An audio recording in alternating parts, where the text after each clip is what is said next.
俄军动用焦土和人海战术包围佛罗达，俄45旅被击溃，沃夫昌斯克失守。库尔斯克乌军3路齐进，英德国际军团插旗俄罗斯。只要援助跟得上，2025年乌军开启大反攻。真主党向以色列首射弹道导弹，精彩资讯即将开始。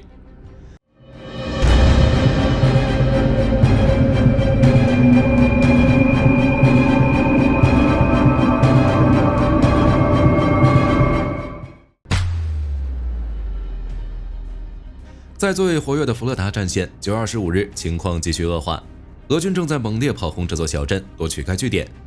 据 SW 报道称，目前小镇东线俄军第39摩托化步枪旅、第36摩托化步枪旅的侦察兵和无人机部队已夺取1号矿，并占领该镇东部街13号，正继续向小镇的西翼和东翼推进。在小镇西线，俄军则沿着普雷什蒂夫卡以北4公里宽的战线又推进2公里。在小镇南线，则有俄军第430摩托化步枪团、第14特种部队旅、第57摩托化步枪旅、第3营等部队推进。老实说，乌军在此地确实没有太好的办法应对俄军的焦土和人海战术。俄军虽然推进缓慢，伤亡惨重，但他们的确在扩大占领区。目前已经有尚未证实的消息称，佛罗达的乌守军正在撤离该据点。战线北移，在马林卡方向，据 SW 报道，俄军第5摩托化步枪旅在第238炮兵旅的火力支援下，于9月25日在持续进攻行动中占领了斯哥特列村。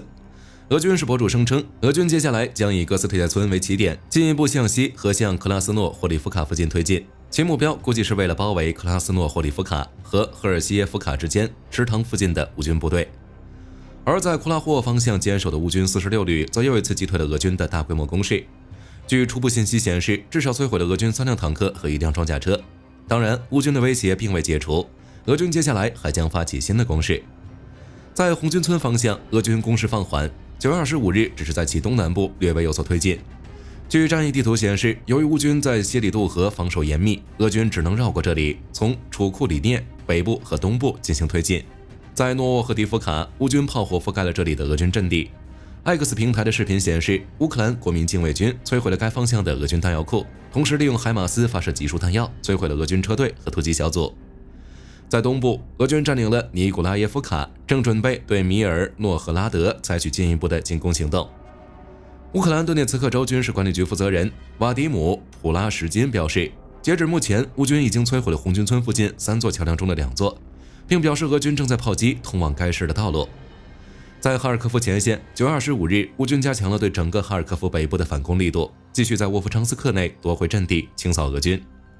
据 SW 报道称，由于乌军攻入库尔斯克，俄军被迫抽调部分部队回防，骨料场被打造成俄军坚守的堡垒。俄军空降兵第45特战旅也进入骨料场作战，这里成了俄军在哈尔科夫攻坚的象征。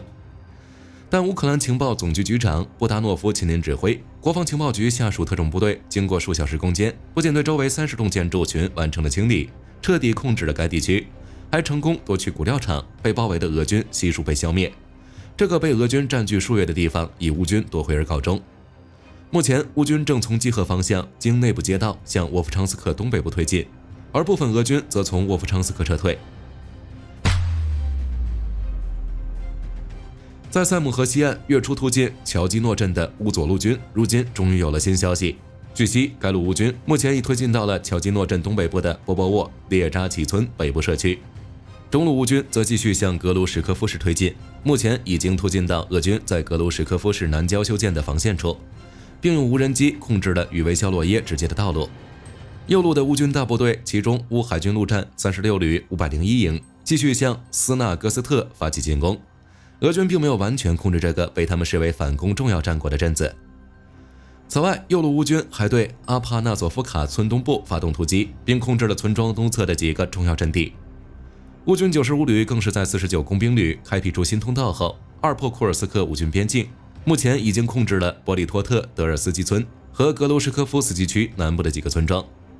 值得注意的是，在乌军反攻过程中，来帮忙的英德国际军团成员在库尔斯克竖起了2国国旗。对此，外界称其是自2战以来2国旗帜第一次在战斗状态下飘扬在俄罗斯大地。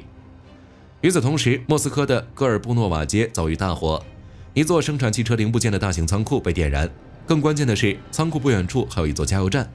有目击者称，已经听到了爆炸声，火灾的黑烟正笼罩在城市上空。塔斯社随后也报道了这一消息，并表示火势已蔓延到4周600平方公里的区域，但俄消防部门目前尚未回应此事，具体起火原因还不明确。不过这一切都是乌军加大攻势后发生的。据粗略统计，乌特工、乌军无人机、导弹无人机游击队使莫斯科自17号以来几乎天天都会发生了不同程度的事故。如华盛顿邮报报道，如果欧美能够及时提供足够多的武器，并且取消相关的限制，乌军就能在2025年发起大反攻。不过在此之前，乌军需要加大动员力度。目前基辅方面尚未正面回应此事，但近来泽连斯基的胜利计划也透露了类似的信息，其中的关键就是取消武器禁令一事。同时，这也反映出欧美国家对乌克兰的信任与支持。如美国其总统拜登不仅在联合国大会上表示将继续支持乌克兰，直到其实现公正且持久的公平。美国还宣布了一份价值3.75亿美元的新援乌计划，其中包括用于 F-16战机进行地面打击的导弹。这意味着乌军的 F-16将能够远离前线，直接对俄军防空系统发起远程打击。此外，据路透社报道，德国正在筹备英法美德领导人的4方会谈，以商议加大对乌克兰的支持。据悉，该会议预计将于下个月10日至12日举行，而这也是俄乌战争的最新信号。9月25日，以色列的北方之剑行动仍在继续，其目标是彻底摧毁真主党，并将其赶到以色列边境以北30公里的利塔尼河以外的地区。在此过程中，真主党也曾尝试反抗过，但通过这几天的表现，显然是没扛住，损失十分惨重。如先有传呼机事件，造成真主党骨干伤亡4500人，紧接着就是大规模的轰炸，真主党大量基础设施、弹药库被摧毁。据以色列国防部最新发布的消息显示，北方之剑行动开始后，以军2天内共发射了1300枚导弹，摧毁了真主党50%的弹药库。更重要的是，在行动过程中，真主党手中没有被扣押的以色列人，再加上以色列已经通过各种方式呼吁黎巴嫩南部居民撤离。据悉，短短几天就有50万人离开黎巴嫩南部，因此以军炸起来没有过激。真主党除大量弹药库、基础设施被摧毁外，更悲催的是其管理层几乎团灭。如据耶路撒冷邮报报道，以军在黎巴嫩首都贝鲁特投下了一枚重型炸弹。经确认，真主党的导弹部队司令伊布拉辛·库拜西和其2位副手指挥官被炸死。至此，真主党领导人纳斯鲁拉麾下的3级军官几乎全军覆没。而真主党为了挽回面子，9月25日6点30分，向以色列特拉维夫郊外的摩萨德总部发射了一枚卡德尔1弹道导弹，结果被以色列的大卫投石所防空系统成功拦截。据悉，这是迄今为止真主党对以色列发动的最为猛烈的一次袭击，也是真主党首次向以色列发射弹道导弹。同时，有媒体报道称，黎巴嫩真主党已正式向以色列宣战，并号召阿拉伯国家联合起来帮助真主党对抗以色列。但真主党的呼声并没有得到多少响应，如其向伊朗求助，但很不幸，伊朗不下场。9月24日，伊朗新任总统佩泽史基安在纽约出席联合国大会时表示，伊朗不希望成为中东不稳定的根源。我们希望和平生活，我们不想战争，我们可以和美国和欧洲进行和谈解决这些问题。可见，在代理人被打飞的情况下，伊朗是不愿意下场的。就连此前助阵的胡塞武装也在被清除了一位高级指挥官后销声匿迹。而以色列方面，就像前面说的，继续加大对黎巴嫩的空袭。截至目前，以军已完成对黎巴嫩南部和贝卡谷地的第2轮袭击。同时，以色列国防部还于9月25日表示，正在为北部战线增派2个预备旅，做好了在黎巴嫩进行地面演习的准备。对此，经济学人援引消息人士透露称，以军正准备对黎巴嫩领土进行有限度的攻击，其或将在攻入黎巴嫩境内后建立一个数公里的缓冲区，以防止真主党对以色列北部的骚扰袭击。不过，以色列究竟会何时迈出这一步，估计会视局势发展而定。此外，由于以色列和真主党冲突的不断升级，欧美各国也开始紧急撤离本国民众。据路透社报道，美国派遣了20多名军官到中东，他们将配合在地中海第24海军陆战队的2000名士兵，用黄蜂号2栖登陆舰等舰船完成撤离任务。英国方面也宣布向中东地中海的塞浦路斯岛增派700名士兵，以协助英国民众撤离黎巴嫩。此外，英国海军陆战队即将抵达黎巴嫩首都贝鲁特，增援大使馆的工作。9月25日晚，伊拉克民兵武装伊斯兰抵抗组织发表声明表示，当天利用无人机对以色列南部城市埃纳特的乌姆拉什拉什地区发动袭击。当天稍早，以色列国防军发布消息表示，以军检测到2架无人机自西向东接近埃拉特，海军舰艇利用舰载武器拦截了其中1架无人机。而另一架则是在埃拉特上空掉落。哈加里表示，未被击落的无人机落入埃拉特的港口区域，造成2人轻伤，部分仓库设施也在袭击事件中受损。根据路透社报道，真主党媒体办公室表示，以色列正在黎巴嫩东部的贝卡谷地上空投放印有非常危险条形码的传单。该办公室警告称，若是使用手机扫描这些条形码，将被提取所有信息。根据媒体报道，美国国防安全合作局近日宣布，已经批准向日本出售9架波音 KC-46A 空中加油机，预计交易金额达到41亿美元。据悉，在2016年，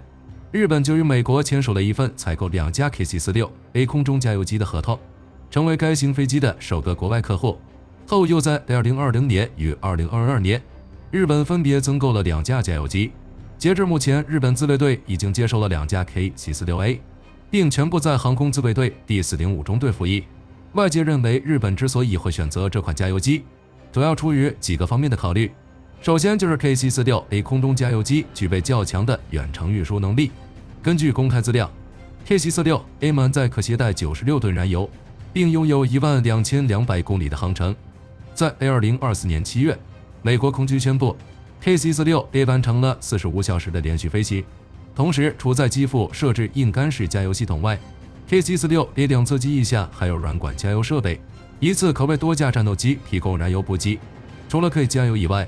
KC-46A 还能执行多种任务，包括货物运输与航空医疗撤离，能够运载114名全副武装的士兵，或者是29吨各种武器。为了保证战时机组人员的生存概率， KC-46A 还配备了座舱防护装甲与多种防御对抗系统，包括红外对抗系统、数字化雷达告警系统以及数字化抗干扰系统等，并配备全数字化驾驶舱，借助电子显示屏，能够让飞行控制更加直观精确，有效提高战时的反应速度。当然，最主要的还是为了 F-35B 战机。在本月上旬，日本海上自卫队宣布加贺号直升机驱逐舰前往美国加利福尼亚州，在美国海军的指导下，进行 F-35B 战机的短距离起降与垂直降落测试。据悉 ，F-35B 战机需要采用软管加油，而 KC-46A 正好可以满足需求。神风战术重现，波兰反无人机技术公司先进防护系统开发了一款新型自主拦截无人机，类似二战时期日本的神风特工队的自杀式攻击。拦截无人机以直接碰撞的方式摧毁敌方无人机，目前已经部署在乌克兰。根据媒体报道，这款无人机属于 APS 公司 Skycraft 反无人机系统的一部分。该系统包括 Fieldcraft 雷达、SubUC-K2 指挥控制软件以及各类反制工具。工作方式就是雷达侦察到目标之后，区分有威胁的无人机或者鸟类等非威胁性目标，并对敌方无人机进行拦截。与传统的反无人机武器不同，该拦截无人机不携带炸药，以动能碰撞的方式摧毁敌方无人机。这些拦截无人机还能协同作战，通过相互通讯分配目标，同时拦截敌方多架无人机。除了拦截无人机之外， Skycraft 反无人机系统还整合了无线电频率干扰器和小口径机炮，也可以与机枪、激光武器进行整合，从而满足不同的作战需求。荷兰国防部近日表示，正在为海军研制2艘新型运输支援舰。顾名思义，运输支援舰就是可以运载物资，也可以通过以集装箱的形式装备武器系统，甚至还具备电子战干扰能力。该舰搭载的防空导弹也可以与指挥舰联动，野射、地导的方式发动攻击。为了建造运输支援舰，荷兰计划投入2.5亿欧元，由当地的达门造船厂负责，预计2027年服役。就性能而言，这2艘运输支援舰可以防护北海地区的封闭发电机、石油井、海下电缆等基础设施，也能执行针对俄军战机、军舰过境的监侦任务。受乌俄战争、以哈冲突的影响，荷兰近年大幅度增加国防开支。根据荷兰本月发布的国防白皮书，未来数年除了采购新型运输支援舰之外，荷兰还计划重编战车营，采购反潜巡防舰、直升机，甚至是美制 F-35，从而全方位强化自我防卫能力。根据媒体报道，澳大利亚智库发布亚洲实力指数，对亚太地区27个国家或地区的实力进行了调查，主要考察亚太地区27个国家或地区的影响力，包括经济、军事、外交以及文化等多个方面。调查结果显示，在综合实力方面，印度超过了日本，这是自2018年开始排名以来，日本首次从第3名跌落到第4名。日本媒体认为，主要原因是本土经济长期低迷。值得注意的是，日本在军事与外交等方面的评分是上升的，这是因为自卫队与美军的联合训练、日美防卫对话以及从美国采购先进武器等原因。而印度此次排名上升，是因为经济与外交方面的提升。虽然日本综合实力评分本身高于去年，但增幅不及印度。在今年的调查中，美国与去年一样居于首位，俄罗斯综合实力则是跌落到第6名，在俄罗斯之上是澳大利亚。根据媒体报道，俄罗斯国防部发布消息称，空天军2架图95 MS 战略轰炸机在白令海中立海域上空进行了例行飞行。在此次例行飞行中，空天军还派出了苏 35S 与苏 30SN 战机进行护航。该片海域靠近美国阿拉斯加州西部海岸。9月27日，根据媒体报道，以色列国防部在当地时间9月26日发布的一份声明中显示，已经从美国获得87亿美元的援助计划。这是以色列国防部高官在访问美国时，与美国国防部代理部长在内的美国官员经过会谈后达成的一致协议，以此来支持国防军在中东地区的军事行动，并使得以色列能在该地区保持军事优势。根据报道，这笔价值87亿美元的军事援助，其中包括35亿美元的基础战士采购，剩下的52亿美元则用于防空系统，包括铁穹防空、大卫投石器防空以及先进激光系统。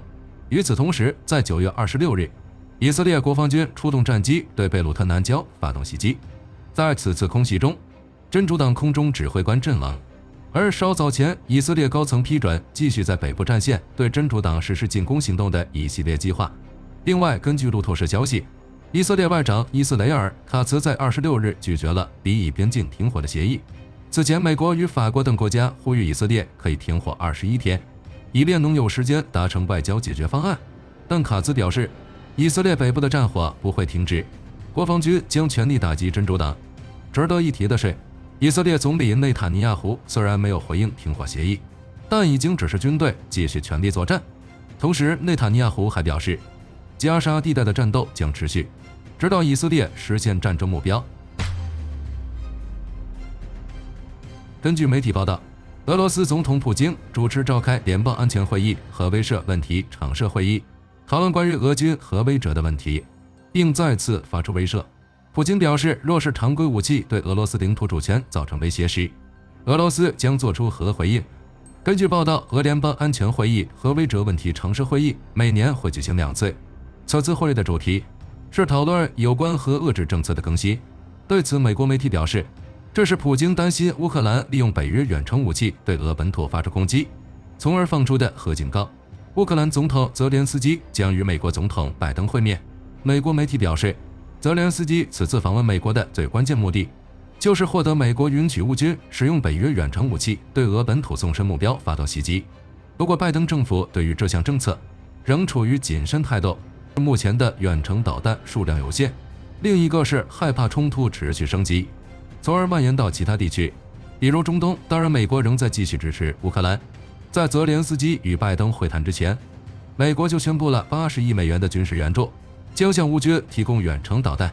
以此来提高乌克兰的远程打击能力。不过，其中不包含允许乌军打击俄纵深的许可。对此，俄罗斯副外长韦尔西宁表示，如果美国及其盟友同意乌军使用北约武器对俄本土纵深打击，那么俄罗斯会将这家认定为对俄罗斯发动联合攻击的直接参与者。正陪同泽连斯基访美的乌总统办公室主任伊尔马克表示，